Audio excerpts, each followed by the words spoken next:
Hello students and welcome back to channel Siraj Shaikh daily. आज income of salary का lecture number 4 होगा, जिसमें हम कवर करेंगे नए points of income of salary. Start करेंगे आज का क्लास।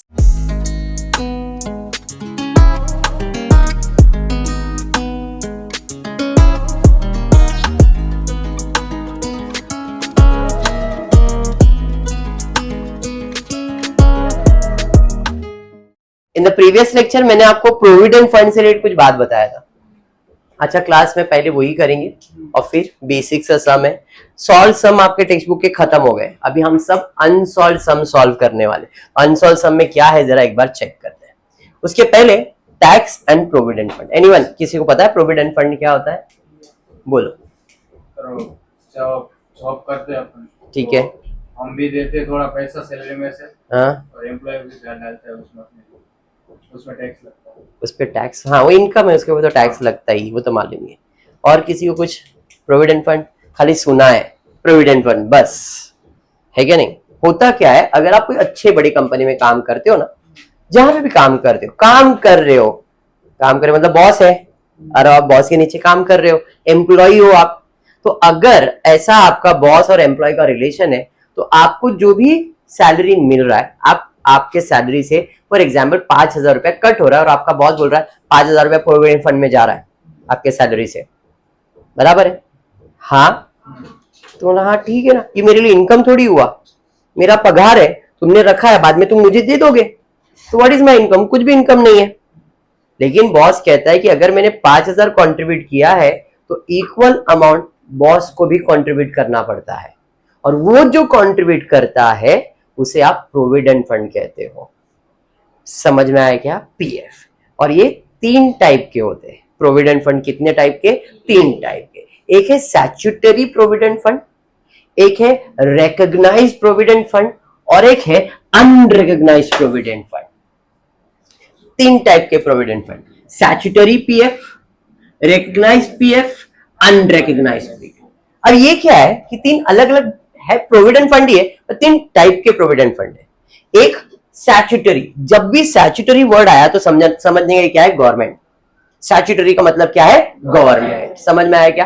तो भाई अगर आप गवर्नमेंट कंपनी में काम कर रहे हो और आपका जो भी कंपनी है वो प्रोविडेंट फंड में पैसा कंट्रीब्यूट कर रहा है तो उसे हम कहते हैं स्टैट्यूटरी प्रोविडेंट फंड।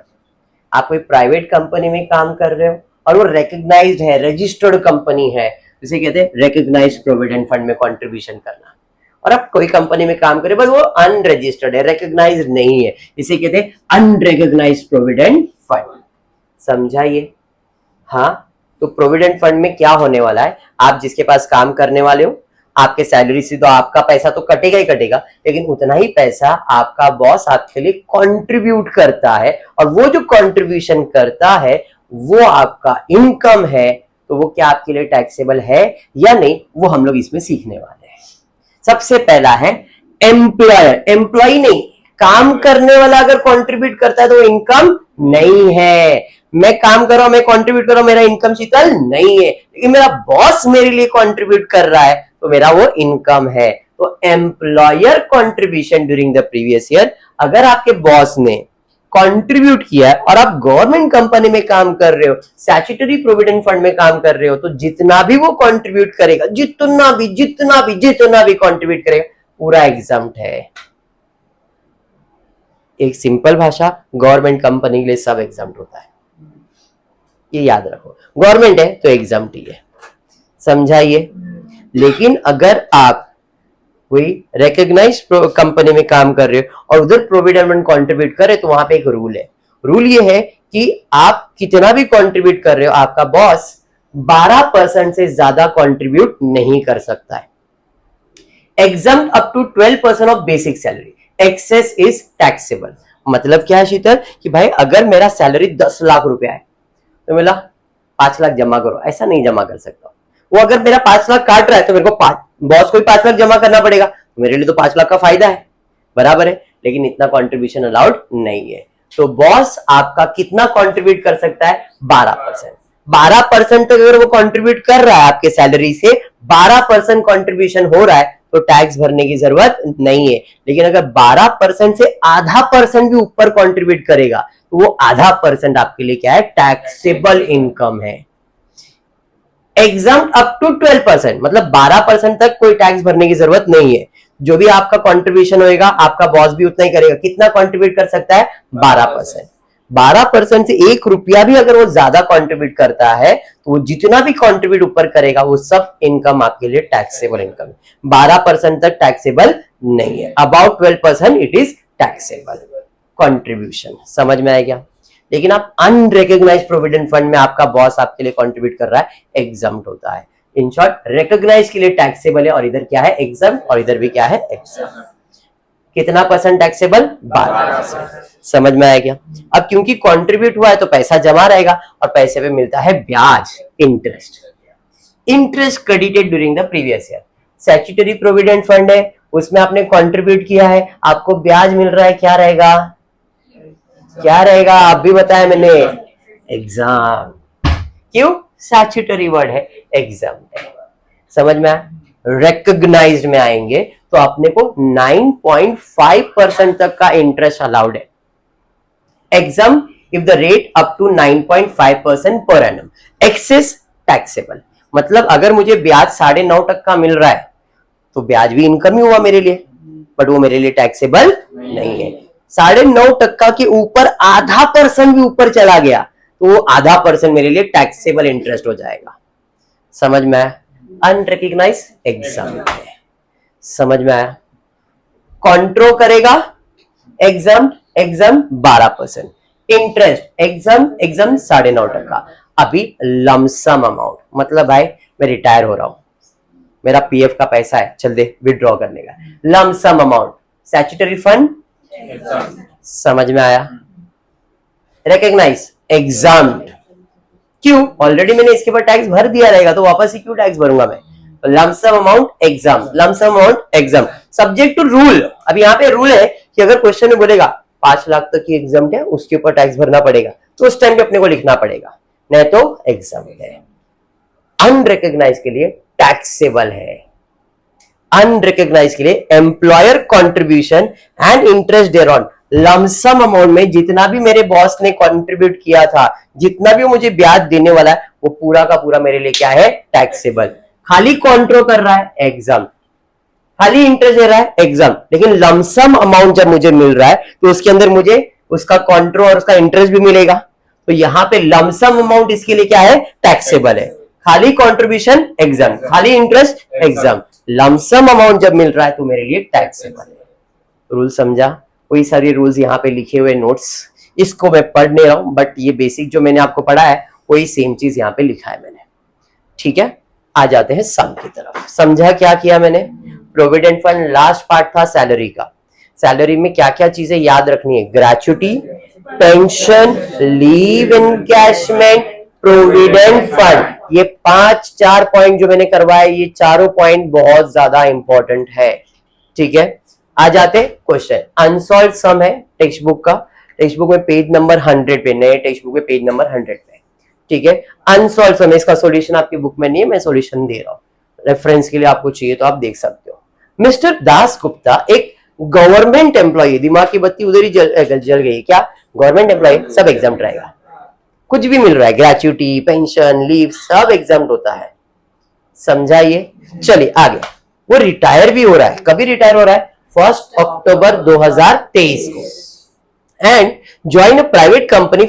रिटायर हुआ 1 तारीख को और 1 तारीख को उसको दूसरा जॉब भी मिल गया, कंपनी से छुट्टी लिया, दूसरी कंपनी में चला गया। समझ में आएगा? चलिए ठीक है, आगे। He provides you the following information for the year ended 31 March 2024। आपका प्रीवियस ईयर के लिए उसने इन्फॉर्मेशन दिया है कि उसका बेसिक सैलरी गवर्नमेंट से कितना था? 3200 रुपए पर मंथ। फिर dearness allowance, house rent allowance, leave salary था, received 33,000 value of commuted pension दिया हुआ है। फिर pension per month from the October दिया है, provident fund received during the month दिया हुआ है, salary from the private company दिया हुआ है, फिर रिसीव अरियर ऑफ सैलरी दिया। इतने सारी इंफॉर्मेशन दिया। पहले अपन कैलकुलेशन देख लेते। Computation of income of Das Gupta, status में इंडिविजुअल या resident ordinary, previous year, assessment year. पहला income from salary, basic salary कितना मिल रहा है? वो रिटायर कभी हो रहा है? मतलब अप्रैल में जॉब पे था, अप्रैल, मई, जून, जुलाई, अगस्त, सितंबर, 1 अक्टूबर, अक्टूबर काउंट होगा क्या? तो उसको पगार कितने मंथ्स का मिलेगा? तो 3200 इंटू 6 19,200 आ गया। हाँ चलिए ठीक है। डियरनेस अलावेंस 800 रुपए पर मंथ सैलरी है, इनकम ही है ये। डियरनेस अलावेंस कितने मंथ्स का आएगा? 6 महीने का। 800 इंटू 6 4800। Any doubt? पक्का समझा? हाँ फास्ट जा रहा हूं? ठीक है। हाउस रेंट अलावेंस कितना मिला? ब्रैकेट में लिखा है एग्जाम अंडर सेक्शन 1013A कितना? 4800। तो आपको प्रेजेंटेशन देना, तो प्रेजेंटेशन है तो डायरेक्टली दिखाओगे तो भी चलेगा। हाउस रेंट अलावेंस कितना मिला? एग्जाम कितना बचा? कितना? वो टैक्सेबल होगा ना। एग्जाम का मतलब क्या था? उसके ऊपर टैक्स भरना नहीं है। तो इनकम हुआ था 7.5, उसमें गवर्नमेंट ये माफ कर दिया, तो बचा जितना वो मेरा इनकम है, इसके ऊपर मुझे टैक्स भरना है। समझ में आ रहा है? पक्का। पर इन उसके बाद क्या मिल रहा है? Leave salary in respect of on leave at is credit at the time of retirement examined. याद करो, लीव सैलरी गवर्नमेंट एम्प्लॉय है तो ग्रेच्युटी मिलेगा, लीव एनकैशमेंट, पेंशन, ये सब एग्जाम्प्ट होता है। तो क्या 13,500 आएगा क्या? समझ में आया? फिर उसको मिल रहा है 33,000 for the value commuted pension. Commuted pension is exempt. Uncommuted pension is taxable. Commuted pension मतलब जो उसने पैसा विड्रॉ किया है। एग्जाम्पल देता हूं, जरा समझ लो, अगर याद नहीं है तो फिर से याद आ जाए। मैं कंपनी में, गवर्नमेंट कंपनी में जॉब कर रहा हूं। मैं 1 तारीख को रिटायर हो गया। अब जब मैं रिटायर हो गया प्राची, तो गवर्नमेंट बोला भाई कैसा घर चले? अरे पेंशन दूंगा ना तेरे को। बोला ठीक है। अच्छा आप पेंशन दोगे ना, एक काम करो ना, मुझे ना 30,000 रुपया एडवांस दे दो। तो मैंने 30,000 रुपया एडवांस लिया। अब उसको एडवांस सैलरी तो नहीं बोल सकता हूं मैं। क्यों? क्योंकि मैं तो रिटायर हो गया हूं, बराबर है। तो मैंने जो पैसा एडवांस लिया है, वो मैंने उसको बोला ये एडवांस तुम्हें ना मेरा जो पेंशन देने वाले उसमें एडजस्ट करना, बराबर। इसका मतलब ये है कि मैंने वो जो 30,000 रुपया लिया है एडवांस, वो मेरा क्या है? Commuted pension. और कम्यूटेड पेंशन जो होता है, कम्यूटेड पेंशन जो होता है गवर्नमेंट एम्प्लॉय के लिए एग्जाम्प्ट होता है। अगर यही जगह पे मैं प्राइवेट कंपनी में रहता तो मैं बोलता ग्रेच्युटी रिसीव्ड है, नॉट रिसीव्ड है, फिर वो कैलकुलेशन आता। लेकिन क्योंकि मैं गवर्नमेंट कंपनी में काम कर रहा हूं, तो कम्यूटेड पेंशन इज एग्जाम्प्ट, लेकिन uncommuted pension is taxable. Pension में 2 टाइप के पेंशन होते हैं, एक होता है कम्यूटेड, एक होता है अनकम्यूटेड। अब इस भाई साहब ने कितना पैसा कम्यूट किया है? 33,000, और तारीख दिया है 15 जन, बराबर है। रिटायर कभी हुआ था ये? तो उसके हिसाब से अगर मैं देखने जाऊं, जरा ध्यान से, कैलकुलेशन नहीं मिलेगा, चाहिए तो बाद में लिख लेना ये कैलकुलेशन। मैं रिटायर कभी हुआ? 1 अक्टूबर। तो मुझे अक्टूबर से पगार मिलना, पेंशन मिलना चालू हो जाएगा। अक्टूबर, नवंबर, दिसंबर, जनवरी, फरवरी, मार्च। वेरी नेक्स्ट लाइन पे दिया है पेंशन पर मंथ मेरा कितना है? तो 2200 रुपया मुझे पेंशन मिलेगा। कितने मंथ्स का मिलेगा? अगर मैंने पैसा विड्रॉ नहीं किया रहता तो ये मेरा हो जाता अनकम्यूटेड पेंशन होता ना। लेकिन मैंने पेंशन कम्यूट किया है कि नहीं? पेंशन मैंने क्या किया है? कम्यूट किया है। कौन से तारीख को कम्यूट किया है? 15 जन को कम्यूट कर लिया है। तो इसका मतलब 15 जन से जो पैसा मिलेगा, 15 जन से जो मुझे पैसा मिलेगा, उसमें पूरा 2,200 तो नहीं मिलेगा। मिलेगा क्या? समझा मैं क्या बोल रहा हूं? अक्टूबर में रिटायर हुआ, अक्टूबर में पगार कितना मिलेगा? 2,200 मिलेगा ना पेंशन। फिर 2,200 अक्टूबर, नवंबर, दिसंबर, जैन, फेब, मार्च, मुझे 6 महीने का अनकम्यूटेड पेंशन कितना है? इतना अनकम्यूटेड, और ये टैक्सेबल है। जो बोल रहा हूं ध्यान से सुनो। तो मेरा अनकम्यूटेड पेंशन कितना आना चाहिए? 13,000, और ये टैक्सेबल इधर लिखना चाहिए 13,200, बराबर। लेकिन मैंने कम्यूट किया। कभी कम्यूट किया? जैन में। कौन से तारीख को? 15 जैन को। मैंने बोला जो भी आप मुझे पेंशन देने वाले ना, उसमें से कम करना। मुझे पेंशन वो कितना देने वाला था? 15 जैन को, मतलब महीने का आधा हो गया। तो मैं बोलूंगा भाई देख, इस महीने में तेरा आधा पेंशन कट करूंगा मैं। कितना? 2,200 का आधा कितना? 1,100। तो 13,200 में से पूरा पैसा दूंगा नहीं। तूने 1,100 रुपया कम्यूट कर लिया जैन का, बराबर। बचा कितना? 12,100 अभी भी अनकम्यूटेड ही है। फेब में आया, लो भाई फेब में तो पूरा ही काटना पड़ेगा, तूने तो एडवांस लिया है। कितना? फेब का काट दिया, कितना बचा? 9,900। मार्च में भाई तूने कम्यूट कर लिया है 2,200, कितना? तो इसका मतलब उसका अनकम्यूटेड पेंशन 13,200 नहीं है, अनकम्यूटेड पेंशन कितना है? लॉजिक समझा क्या? प्रैक्टिकली एक्सप्लेन कर दूं? प्रैक्टिकल चाहिए? प्रैक्टिकल चाहिए? आजा जयंत, प्रैक्टिकली बता देता हूं। आजा जयंत, खड़े हो जाओ उधर। जयंत मेरी कंपनी में जॉब कर रहा है, ठीक है? अक्टूबर में रिटायर हुआ, मैं उसको पैसा देने वाला, कितना देने वाला हूं? 2,200 2,200 2,200 2,200। कब से दूंगा मैं? अक्टूबर, नवंबर, दिसंबर, जैन, फेब, मार्च। मेरे लिए मार्च तक का ही कैलकुलेशन है ना, बराबर है? क्लियर? एग्री करते हो? सर मैं रिटायर हुआ, मेरा हाँ भाई तेरा 2,200 लेके जा। सर मैं रिटायर हुआ, मेरा 2,200 लेके जा। कितना पैसा दिया मैंने इसको? उसने मेरे से एडवांस मांगा था क्या?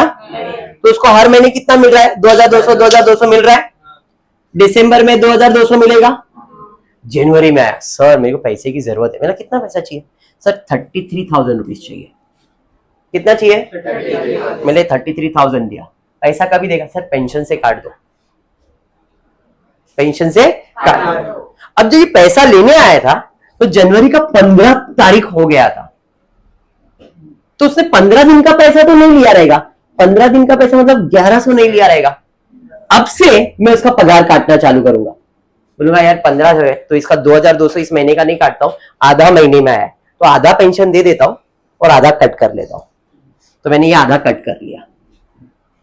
क्यों कट किया? क्योंकि उसने 33,000 मेरे से क्या लिया? एडवांस। और एक कम्यूटेड पेंशन है, ये इधर नहीं आएगा। जो अनकम्यूटेड पेंशन है गवर्नमेंट एम्प्लॉय के लिए, वो लिखा जाएगा। अरे समझा? इधर 2,200 आएगा क्या? इधर आएगा क्या? क्यों? उसने मेरे एडवांस ले लिया।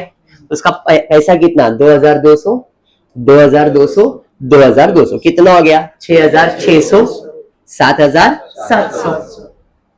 तो उसका अनकम्यूटेड पेंशन इतना ही है ना। अभी समझा? समझ में आया जैन? चला जा, बैठ जा। अभी दिमाग में सेट हुआ। तो इसे कहते हैं अनकम्यूटेड पेंशन। और अनकम्यूटेड पेंशन क्या होता है? टैक्सेबल। तो यहाँ पे पेंशन में 7,700 कौन सा पेंशन? ये अनकम्यूटेड। 33,000 क्यों नहीं लिखा? समझ में आया? वो कम्यूट किया, उसने मेरे से एडवांस ले लिया। और जो एडवांस लिया है, अगर ये प्राइवेट एम्प्लॉय होता तो मैं उसका भी कैलकुलेशन करता। क्योंकि ये गवर्नमेंट एम्प्लॉय है तो उस एडवांस का कुछ नहीं करना है। क्लियर है? पेंशन दो टाइप की होता है, एक कम्यूटेड और एक अनकम्यूटेड। अनकम्यूटेड हमेशा टैक्सेबल होता है और कम्यूटेड पेंशन गवर्नमेंट के लिए एग्जम्प्ट होता है और प्राइवेट कंपनी के लिए कैलकुलेशन आएगा। अरे समझा? समझ में आया प्राची? प्राची उसके बाद क्या है? Gratuity received on retirement exempt, government है। Provident fund receive on retirement exempt, क्यों? प्रोविडेंट फंड अभी बताया, स्टैट्यूटरी मतलब गवर्नमेंट है। Salary receive from private company, हाँ यार वो तो ज्वाइन किया था तो ये तो टैक्सेबल होगा क्योंकि ये सैलरी नहीं है। तो कितना सैलरी मिल रहा है भाई आफ्टर रिटायरमेंट? 3,000 per month. कितना मंथ का सैलरी मिलेगा? 6। Salary from private company 6 month का 18,000। अरियर ऑफ सैलरी गवर्नमेंट की तरफ से जो मेरा बाकी था वो भी मुझे मिला। कितना मिला? 4,000। और कौन सी तारीख को मिला? क्या ये मेरा प्रीवियस ईयर है? हाँ, 31 मार्च 2024 तक जितना भी इनकम आएगा सब इधर दिखने वाला है, हाँ या नहीं? तो 30 को मिला मतलब इधर आने वाला अरियर ऑफ सैलरी। और कुछ है क्या? अब क्या करेंगे? टोटल। चलो टोटल करो जल्दी से। टोटल कितना? कैट लो, कैलकुलेटर नहीं है 57,000। मन पण सेम है। क्या बात है, समझ में आ गया शीतल? अरे शीतल नहीं, इसका नाम संगीता। संगीता, शीतल शीतल बैठ गया मुंह पे। संगीता समझ में आया? पक्का? अब इसके बाद मैं गवर्नमेंट के पास जाऊंगा, सिमोन सिमोन गवर्नमेंट के पास जाओगे, गवर्नमेंट ये ले मेरा सैलरी, गवर्नमेंट बोलेगा अच्छा इतना अच्छा काम किया तेरे को मैं डिडक्शन दे रहा हूँ, डिडक्शन अंडर सेक्शन 16। कौन सा डिडक्शन मिलेगा? Standard deduction. तो आएगा कितना आएगा? 50। कोई प्रोफेशन टैक्स है क्या? कोई एंटरटेनमेंट टैक्स है क्या? नहीं है, मतलब एक ही माइनस होगा, तो अपना इनकम आ जाएगा 7,000 रुपए। क्रॉस चेक करने के लिए आपके टेक्स्ट बुक के पीछे इसका आंसर दिया हुआ है, ऐसा नहीं खाली अमाउंट। ठीक है, सम समझ में आया? पक्का समझ में आया है? बढ़ेंगे नेक्स्ट, दो सम करने वाले बेटा वापस है। Robin Singh was working in BCCI limited till 31 अगस्त 2023। कोई बीसीसीआई कंपनी में वो जॉब कर रहा था, लेकिन वो कब तक काम कर रहा था? आपका साल अप्रैल में चालू होगा, मार्च 2024 में खत्म होगा, लेकिन इसने रिटायरमेंट ले लिया या जॉब छोड़ दिया, जो भी है 31 अगस्त को ये काम से निकल गया है। मतलब अप्रैल, मई, जून, जुलाई, अगस्त, सिर्फ 5 महीने का कैलकुलेशन है अभी तक। आगे अगर उसने कोई दूसरा कंपनी ज्वाइन करेगा तो बात की बात है, अभी इतना तो समझ में आया कि 5 महीने का कैलकुलेशन है। During the period he receive, salary मिल रहा था 20,000 पर मंथ मिल रहा था। ठीक है, फिर ₹3,08,000 from unrecognised provident fund on termination of service made of, उसको 3,08,000 लमसम अमाउंट मिल रहा है अनरिकॉग्नाइज्ड प्रोविडेंट फंड से, टैक्सेबल है, लेकिन उसमें भी कंट्रीब्यूशन और इंटरेस्ट। तो इधर बोला ये जो 3,08,000 है, इसमें एम्प्लॉय का कंट्रीब्यूशन कितना था? आएगा क्या? क्योंकि ये एम्प्लॉय का कंट्रीब्यूशन है, एम्प्लॉयर का लिया जाएगा। हाँ, इंटरेस्ट ऑन एम्प्लॉय कंट्रीब्यूशन आएगा क्या? एम्प्लॉइज एम्प्लॉयर कंट्रीब्यूशन, एम्प्लॉयर का contribution, interest on employer contribution, ये दोनों अमाउंट टैक्सेबल है। समझ में आया? देखो 3,08,000 का जो कॉम्बिनेशन है, बोला 3,08,000 लमसम हम लोग उसको दे रहे, उसके अंदर एम्प्लॉयर का सिर्फ इतना है और ये उसके एम्प्लॉय का, ये लिया नहीं जाएगा, सिर्फ ये लिया जाएगा। अरे समझा? ये आज यही पढ़ाया मैंने। फिर उसके बाद रीइंबर्समेंट दिया हुआ है, बहुत सारी चीजें दी गई, एक एक करके अपन जब सॉल्यूशन बनाएंगे तब डिस्कस करते हैं। ठीक है, स्टार्ट करेंगे। Computation of income of robin Singh, status, previous year, assessment year. सबसे पहला उसको सैलरी कितना मिल रहा है? कितने मंथ्स का? तो बेसिक सैलरी 1 लाख। फिर उसको क्या मिल रहा है? अनरिकॉग्नाइज, कितना लिया जाएगा? 20 और 15, 1,35। इंटरेस्ट ऑन एम्प्लॉय, इंटरेस्ट नहीं, यहाँ पे अनरिकॉग्नाइज्ड प्रोविडेंट फंड लिख देना, या कंट्रीब्यूशन मिला के कितना? 1,35,000। इतना समझ में आ गया यहां तक?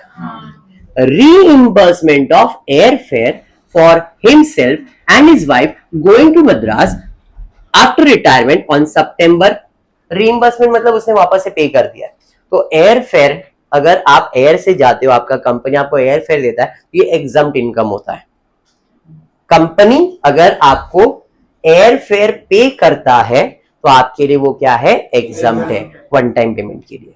बार बार जाओगे तो नहीं, ओनली वन टाइम पेमेंट है। तो यहाँ पे उसके वाइफ का और उसका खुद का कंपनी ने 20,000 रुपया पे कर दिया है, मेरे लिए क्या रहेगा? एग्जाम। वो इसमें आएगा क्या? नहीं।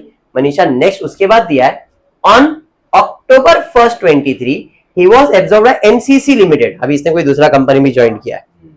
On the following terms and condition, remuneration का मतलब होता है सैलरी। उसका सैलरी कितना रहेगा? कभी ज्वाइन किया? अक्टूबर, नवंबर, दिसंबर, जनवरी, फरवरी, मार्च। कितना महीने का सैलरी? तो 25 इंटू 6 करो, 1.5 लाख रेम्यूनरेशन, 1.5 लाख। फिर with a promise to increase it by 2,500 per annum. वो बोल रहा है कि अभी 25,000 पर मंथ दे रहा हूं, साल खत्म हो जाने दो, उसके बाद तुम्हारा सैलरी बढ़ा दूंगा। कितना बढ़ा दूंगा? उसका कोई लेन देन है क्या अभी?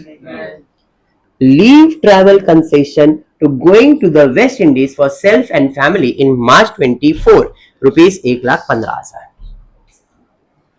क्या बोल रहा है ये? लीव ट्रैवल कंसेशन, छुट्टी पे घूमने किधर जा रहा है, टैक्सेबल के नॉन टैक्सेबल? टैक्सेबल।